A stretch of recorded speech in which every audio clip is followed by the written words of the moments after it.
ஐந்து கரத்தனை ஆனை முகத்தினை இந்தின் இளம்பிறை போலும் ஈற்றனை நந்தி மகந்தனை ஞான கொழுந்தனை புந்தியில் வைத்தடி போற்றுகின்றேனே. வணக்கம். 2023 வேலை வாய்ப்பு எப்படி இருக்கும், இந்த ஜாப் மார்க்கெட் எப்படி இருக்கும் அப்படிங்கிறத ஜோதிட ரீதியான விளக்கத்தோடு நம்ம இப்போ பார்க்கலாம். இந்த 2023 சனி மகரத்திலிருந்து கும்பத்துக்கு பயிற்சி ஆகிறார். இதுக்கு முன்னாடி சனி பயிற்சி எப்படி நடந்ததுன்னா தனுசுல இருந்து மகரத்துக்கு வந்தார். இதுக்கு முன்னாடி எப்படி இருந்தார், இப்போ மகரத்தில் இருக்கார் சனி. இதுக்கு முன்னாடி சனி இங்கே தனுசில் இருந்தார். தனுசில் இருந்து அடுத்தது மகரத்துக்கு பயிற்சி ஆனார். இந்த மகரத்துக்கு பயிற்சி ஆனப்போ இந்த 2.5 வருஷத்துக்கு முன்னாடி சனி ஆட்சி வீட்டுக்கு வர்றார். அப்படிங்கல automobile industry, oil and gas industry, அதே மாதிரி மைனிங் இண்டஸ்ட்ரி, இதெல்லாம் ரொம்ப வலுவான ஒரு டெவலப்மெண்ட்டுக்கு வரும் அப்படிங்கிற மாதிரியான விஷயங்களை நம்ம பார்த்தோம் அந்த சனி பயிற்சியில். இப்போது சனி பயிற்சி ஆகி மறுபடியும் அவருடைய ஆட்சி வீடான கும்பத்துக்கு தான் போகிறாரு. அப்போது 5 வருஷம் சனி ஆட்சியாக இருக்காருன்னு அர்த்தம் இல்லையா? மகரத்தில் 2.5 வருஷம், கும்பத்தில் 2.5 வருஷம். இப்போ மகரத்தில் இருக்கார். இவர் கும்பத்துக்கு எப்போ பயிற்சி ஆகிறார் அப்படின்னாக்கா 2023 தான் சனி பயிற்சி. அதுவும் மார்ச் மாதம் 16ஆம் தேதி இருக்குது. 2023 மார்ச் மாதம் 16ஆம் தேதி அவிட்ட நட்சத்திரம் 3ஆம் பாதத்துக்கு கும்பத்துக்கு போகிறார் சனீஸ்வரன். சரி, இப்போது இந்த மார்ச் மாதம் அவர் பயிற்சி ஆகிறார் இல்லையா? வாக்கிய பஞ்சாங்கத்தின்படி மார்ச்சில் தான் பயிற்சி, கோயிலில் எல்லாம் மார்ச்சில் தான் பயிற்சி. சரி, இப்போ மகரத்திலேருந்து கும்பத்துக்கு போகிறார் இல்லையா? இப்போ ஆட்சி வீட்டுக்கு தானே மறுபடியும் போகிறாரு. அப்போ இந்த இண்டஸ்ட்ரியல் லெவல்லாம் நல்லா தானே வரணும் அப்படின்னா அப்படி எடுத்துக்க முடியாது. சனிக்கு ரெண்டுமே ஆட்சி வீடுனால ரெண்டு வேறு வேறு மாதிரியான குணத்தில் இருக்கும். இதை எப்படி எடுத்துக்கலாம்னா, செவ்வாயினுடைய ஆட்சி வீடு எது அப்படின்னாக்கா நம்ம என்ன சொல்லுவோம், மேஷம் செவ்வாயினுடைய ஆட்சி வீடு அப்படின்னு சொல்லலாம், ரைட்டா? அதேமாரி இன்னொரு செவ்வாயினுடைய ஆட்சி வீடு அப்படின்னு எடுத்துகிட்டா விருச்சகத்தை சொல்லலாம். ஆனால் மேஷத்தில் செவ்வாய் ஆட்சியாக இருக்கிறதுக்கும் விருச்சகத்தில் செவ்வாய் ஆட்சியாக இருக்கிறதுக்கும் நிறைய வித்தியாசங்கள் இருக்கும். ஏன்னா மேஷம் காலபுருஷனுடைய தலை, விருச்சகம்ங்கிறது காலபுருஷனுக்கு 8ஆம் இடம். அதனால் ரெண்டுக்கும் வேறு வேறு மாதிரியான பலன்கள் இருக்கும். அதே மாதிரி மகர ராசியில் சனி ஆட்சி பெறதுக்கும் கும்பராசியில் சனி ஆட்சி பெறதுக்கும் நிறைய வித்தியாசங்கள் இருக்குது. இப்போ இதை எப்படி எடுத்துக்கிடலாம் அப்படின்னாக்கா, இப்போ சனி மகரத்தில் இருக்கார், அவர் கும்பத்துக்கு போகிறதுங்கிறது மார்ச் மாதம் போகிறார் அப்படின்னு எடுத்துக்கிட்டோம். இப்படி கும்பத்துக்கு சனி பயிற்சி ஆகலை. என்ன நட்சத்திரத்தில் பயிற்சி ஆகிறார்? அவிட்ட நட்சத்திரத்தில் கும்பத்தில் போய் உட்கார்றார். இப்போது இந்த சனியினுடைய தொழில்கள் அப்படின்னு சொல்லக்கூடிய சர்வீஸ் இண்டஸ்ட்ரின்னு சொல்லுவோம் இல்லையா? அதாவது இப்போ ஸ்விக்கி, சொமாட்டோ மாதிரியான ஐட்டங்கள்லாம் சர்வீஸ் இண்டஸ்ட்ரியில் வரக்கூடிய விஷயங்கள். சேவைத்துறைகள் அப்படின்னு சொல்லக்கூடியது, லாஜிஸ்டிக்ஸ் எல்லாம் சேவைத்துறைகளில் வரும். அப்போ இந்த மாதிரி சர்வீஸ் இண்டஸ்ட்ரியில் வரக்கூடிய தொழில்கள் எல்லாத்துலேயுமே பிரச்சனைகள் வர்றதுக்கான வாய்ப்பு இருக்குது. அதில் வேலை வாய்ப்புகளில் இடைஞ்சல்கள் வர்றதுக்கான வாய்ப்பு இருக்குது அப்படின்ற மாதிரியான ஒரு பாயிண்ட்டு. இன்னொன்று, சனி அப்படின்னு எடுத்துக்கிட்டால் வெகுஜன தொடர்பு அப்படிங்கிற மாதிரியான ஒரு பாயிண்ட் வரும். இப்போது அந்த வெகுஜன தொடர்பு அப்படின்னு எடுத்துக்கிட்டால் சோஷியல் மீடியா நெட்வொர்க் இருக்குது பார்த்தீங்களா? இந்த மாதிரியான விஷயங்களில் இருக்கிற இடத்துல எல்லாத்துலேயுமே பிரச்சனை வர்றதுக்கான ஒரு வாய்ப்பு உண்டு. இது ஆல்ரெடி ஸ்டார்ட் ஆயிடுச்சு. என்ன காரணம்னா, சனி தான் பயிற்சி ஆகிறதுக்கு ஒரு 6 மாதத்துக்கு முன்னாடியே பலன் கொடுக்க ஆரம்பிச்சிருவார். சரியா? அப்போ 6 மாதத்துக்கு முன்னாடியே பலன் கொடுக்குறார். அப்படிங்கிற எப்படி வரும் அப்படின்னா, குரு பயிற்சி ஆகிறதுக்கு 1 மாதத்துக்கு முன்னாடி பலன் கொடுப்பார் சார். அது மாதிரி சனி 6 மாதத்துக்கு முன்னாடியே பலன் கொடுப்பார்.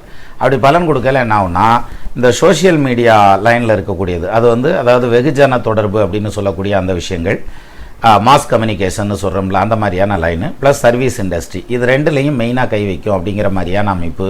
ஆல்ரெடி நிறைய இடத்துல ரெசிஷன் ஆரம்பித்து போயிட்டுருக்குது. இன்னமும் இது கூடுதலாகிறதுக்கான வாய்ப்பு இருக்குது.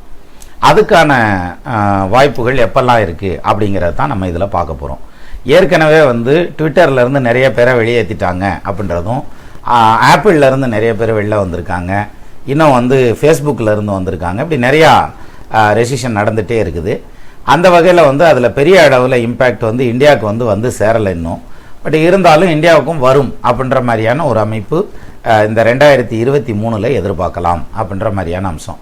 அப்போது இந்த ரெசிஷன் வந்ததுன்னா மெயினாக ஃபஸ்ட்டு எங்கே கையை வைக்கும் அப்படின்னா, ஹை பெய்டு சேலரி அப்படின்னு சொல்லுவாங்கள்ல, அதிகபட்ச சம்பளம் வாங்கக்கூடிய இடத்துலேருந்து தானே ஆரம்பித்து வருவாங்க. ஸோ இப்போ பாருங்கள், இந்த சனியினுடைய சஞ்சாரத்தை ஒட்டி தான் இது மாதிரியான விஷயங்கள் பெரிய அளவில் பாதிப்புகளை ஏற்படுத்தும். இது வந்து சர்வீஸ் இண்டஸ்ட்ரி மட்டும் இல்லை, சோஷியல் மீடியா நெட்வொர்க் மட்டும் கிடையாது. இன்னும் சொல்லணும்னா automobile industry, oil and gas industry, அதுலேயும் பவர் இண்டஸ்ட்ரின்னு சொல்கிறோம் இல்லையா, oil and gas and current, இந்த மாதிரியான லைன்ல எல்லாம் ஆல்ரெடி வந்து யூரோப்லேயே ஆகட்டும் அல்லது யூகேஎஸ்லேயே ஆகட்டும் பிரச்சனைகளை ஆரம்பித்து போயிட்டுருக்கு. அப்போது இது வந்து இன்னமும் ஸ்டார்ட் ஆகி சிவியர் ஆகிறதுக்கான அமைப்பும் உண்டு. அதே சமயத்தில் இந்தியாவை பொறுத்த வரைக்கும் அப்படின்னு எடுத்துக்கிட்டால், இந்தியாவில் வந்து ரெசிஷன் பிரச்சனைங்கிறது வரும். பட் எப்போ வரும் அப்படின்றது இந்த சனி சஞ்சாரத்தை ஒட்டி நம்ம முடிவு பண்ண முடியும். எப்படின்னு எடுத்துக்கலாம்னா, இப்போ பாருங்கள், மார்ச் மாதம் 16ஆம் தேதி சனி பயிற்சின்னு சொன்னேன் இல்லையா.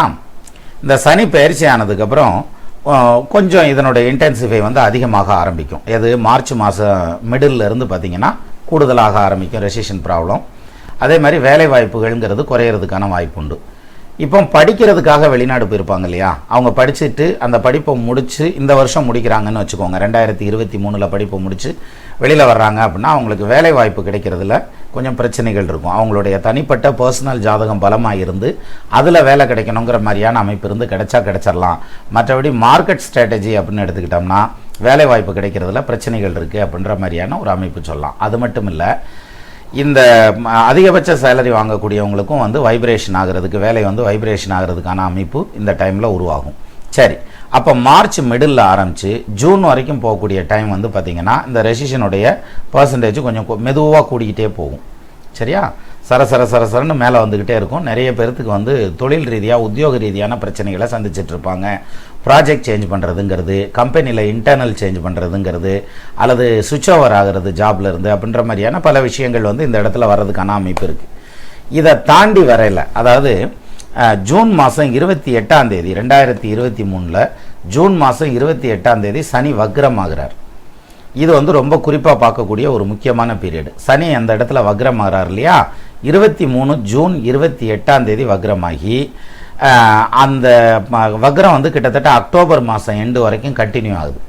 அப்போ என்ன ஆகும்னா, இந்த ஜூன் மாதம் எண்டில் வந்து வக்ரம் ஆகுதுல்ல சனி, அப்போது நம்ம பர்சனல் ஜாதகம், தனிப்பட்ட ஜாதகத்தில் யாருக்கெல்லாம் சனி வக்ரமாக இருக்கோ, அவர் எந்த லக்னமாக வேணாலும் இருக்கட்டும், சனி எங்கே வேணாலும் உட்காந்துருக்கட்டும், அது பிரச்சனை இல்லை. சனி வந்து ஜனன ஜாதகத்தில் யாருக்கெல்லாம் வக்ரமாக இருக்கோ அவங்கெல்லாம் வந்து ரேப்பிட் டெவலப்மெண்ட்டுக்கு போவாங்க. ஈவன் ரெசிஷன் இருந்தால் கூட சரன்னு முன்னுக்கு போவாங்க. பொருளாதாரத்தில் நல்ல டெவலப்மெண்ட் இருக்கும், ப்ரொமோஷன்ஸ் இருக்கும், சேலரி ஹைக் இருக்கும், அது மாதிரி ஒரு நல்ல ஒரு பாசிட்டிவான இம்பேக்ட் இருக்கும். சரி, வக்ரம் ஆகாமல் இருந்ததுன்னா ஒரு இடமாற்றம் வர்றதுங்கிறது, வேலையில் ப்ரெஷரைஸ் ஆகிறதுங்கிறது, அதே மாதிரி இந்த ரெசிஷனில் மாற்றுறதுங்கிற மாதிரியான விஷயங்களை கொடுக்கறதுக்கு சான்சஸ் உண்டு. எல்லாத்துக்குமே கொடுத்துருன்னு சொல்ல முடியாது. ஏன்னா மற்ற வகையில் வந்து அவங்களுடைய பர்சனல் ஜாதகம் போக்குவரத்துங்கிறத வச்சு தான் வரும், நடக்கிற தசாபுத்தியை வச்சு வரும். ஆனால் இது வந்து ஓவராலாக மார்க்கெட் ஸ்ட்ராட்டஜி அப்படிங்கிறது இப்படி தான் போகும். எப்போது மெதுவான ரெசிஷன் வந்து ஜூன் வரைக்கும் வளர்ந்து வந்தது. ஜூன்லேருந்து ஜூன் 28க்கு அப்புறம் ஆல்மோஸ்ட் ஜூலைலேருந்து எடுத்துக்கிட்டா அக்டோபர் மாதம் 24ஆம் தேதி வரைக்கும் பார்த்திங்கன்னா பெரிய அளவில் இந்த ரெசிஷன் ப்ராப்ளம்ங்கிறது வரும். இந்த டைமில் ஷேர் மார்க்கெட்டை பொறுத்த வரைக்கும் பார்த்திங்கன்னா கீழே விடும். இந்த ஷேர் மார்க்கெட் கீழே விழுகல ஆட்டோமேட்டிக்காக வந்து கோல்டு ப்ரைஸ் வந்து இம்ப்ரூவ் ஆகிறதுக்கான வாய்ப்பு உண்டு. அப்போ தங்கத்தினுடைய விலை இப்போமே 5000 தொட்டிருக்கு, இன்னும் 6000 தொடுறதுக்கு வாய்ப்பு இருக்குது கிராமுக்கு. அப்போது இன்னும் கூடுதலான அளவில் வந்து கோல்டு வந்து விலை ஏறுறதுக்கான அமைப்பு இருக்குது. அப்போ கோல்டை சேவ் பண்ணுறவங்க சேவ் பண்ணி வைக்கலாம் அப்படின்ற மாதிரியான ஒரு பாயிண்ட்டுக்கு வந்துடுது. சரி, இந்த ஜூன் 28லேருந்து 2023 அக்டோபர் 24ஆம் தேதி வரைக்கும் நடக்கக்கூடிய டைம் இருக்குது பாருங்கள், அந்த வக்ர காலம் அப்படிங்கிறது. இந்த வக்ர காலத்தில் வந்து ஆயில் அண்ட் கேஸ் இண்டஸ்ட்ரி, அதே மாதிரி automobile industry, infrastructure, real estate, இந்த லைனில் எல்லாமே வந்து பார்த்திங்கன்னா ஷேர்ஸோட விலை குறையிறதுங்கிறது, அது மட்டும் இல்லாமல் இங்கே வந்து ரெசிஷன் வந்து கூடுதலாகிறதுங்கிற மாதிரியான அமைப்பு, சேலரி ஹைக் வராமல் இருக்கிறது, ப்ரொமோஷன் இல்லாமல் இருக்கிறதுங்கிற மாதிரியான ஒரு பாயிண்ட்டை கொடுக்கறதுக்கு சான்சஸ் உண்டு. இது வந்து இந்த சனி வந்து 11, அதாவது காலபுருஷனுக்கு 11 சொல்லக்கூடிய கும்பத்தில் உட்காந்துருக்கிறதே பஞ்சாயத்து. அது இல்லாமல் அவர் அங்கே வக்ரமாக வேற ஆகிறார். அதுவும் இல்லாமல் அது செவ்வாயுடைய காலில் வக்ரமாகிறார், அவிட்ட நட்சத்திரத்தினுடைய காலில். அப்போ வந்து இதனால் நிறைய கவர்மெண்ட்ஸுக்கு பிரச்சனைகள் வரும் அப்படின்ற மாதிரியான அமைப்பு. இந்த வார் ஃப்ரண்ட் இருக்குது இல்லையா, இப்போ யுக்ரைன் வார்லாம் நடந்துட்டுருக்கு இல்லையா, அதில் வந்து இன்னும் கொஞ்சம் சிவியரான ஸ்டெப்ஸ் எல்லாம் எடுப்பாங்கங்கிற மாதிரியான ஒரு பாயிண்ட்டு இந்த வக்ர காலங்களில் ஏற்படும்.